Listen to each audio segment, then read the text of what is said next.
started to feel really upset. It wasn't just about waiting or the mixed up orders. It was about how all these mistakes were affecting the service. This customer wondered, should I still leave a tip if the service is bad?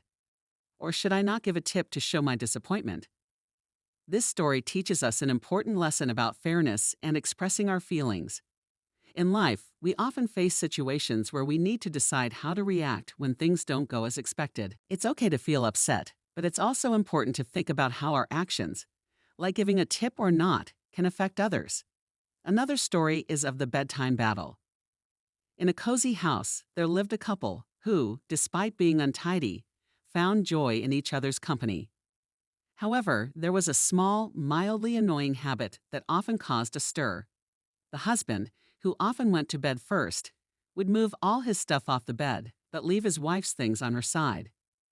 This meant she had to move them before she could sleep. One night, the wife decided to get a bit of petty revenge. She went to bed first, moving all of her husband's folded clothes onto his side of the bed. She thought, now he'll know how it feels to move stuff before sleeping. But in a surprising twist, her husband didn't mind.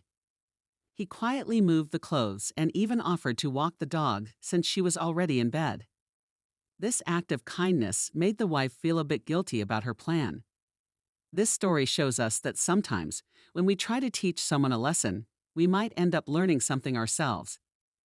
It's a reminder that communication and understanding in a relationship are more important than getting even. Next story is about brothers and forgiveness. In a family of many siblings, two brothers had a complicated relationship. The older brother often bullied the younger one, making his life quite difficult. They grew apart, especially after a big argument at their father's funeral. Years later, when the older brother faced financial troubles, the younger brother, despite their history, decided to help. He sent him a significant amount of money, not expecting anything in return. This act of generosity confused the older brother, who couldn't understand his younger sibling's intentions. This story is about forgiveness and family bonds.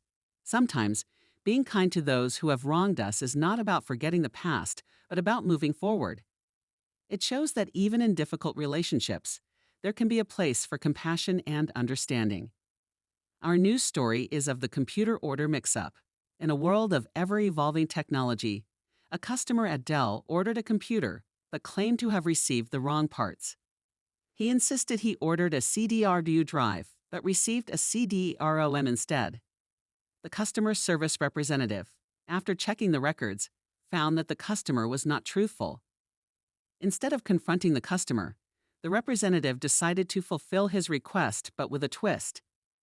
He sent a CD-ROM drive that didn't match the color of the customer's computer. This situation teaches us about honesty and integrity. It shows that while it's important to address customer concerns, it's also essential to uphold the truth and not reward dishonest behavior. Now the next story is of stopping an unkind boss. In a busy office, there was an employee who worked hard to impress his boss. However, his boss was not kind and often took credit for his work.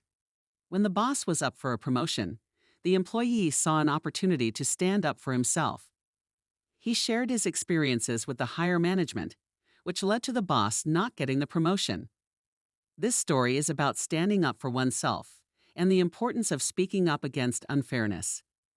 It reminds us that while it's important to respect authority, we also need to ensure that we are treated fairly and with respect. In conclusion, these stories from everyday life teach us valuable lessons about fairness, understanding, forgiveness, and standing up for what's right. They remind us that our actions and decisions, big or small, can have a significant impact on our lives and the lives of those around us. Another is of the brave man in the big office. In a big, busy office, there was a man who was very good at his job. He worked with a team, and they all liked him a lot.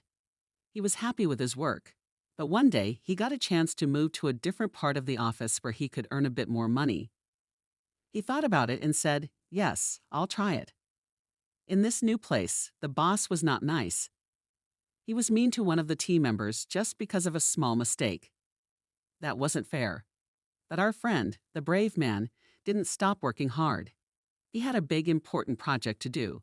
For 2 whole years, he worked on this project. He made sure everything was done perfectly and that the project would be great. Then there was a big day. It was time to show the project to the very important boss of the whole office. But something unfair happened. The mean boss in the new place told the big boss that he did all the work on the project, not our brave man. That made our friend feel very sad and a little angry. He knew he had done the work, but the mean boss was taking all the credit. Our brave man decided he didn't want to work with the mean boss anymore. So he left and went to another part of the office where people were nicer. A few months later, the mean boss had a big problem. He was going for a job interview for an even bigger job, but he needed the information about the project. He called our brave man and asked for help. Our brave man was smart. He sent all the information, but he also added a special page. On this page, it showed that he was the one who did all the work on the project, not the mean boss. When the mean boss was in the interview, he got confused. He was talking about the project, but then he saw the special page. Everyone in the interview saw that it was really our brave man who did all the work. The mean boss didn't get the big job he wanted, and our brave man felt good because he showed everyone the truth with his clever idea. This story tells us that being brave and smart is important. Sometimes, people might not be fair, but we can always find a way to show the truth. It's important to work hard and be honest.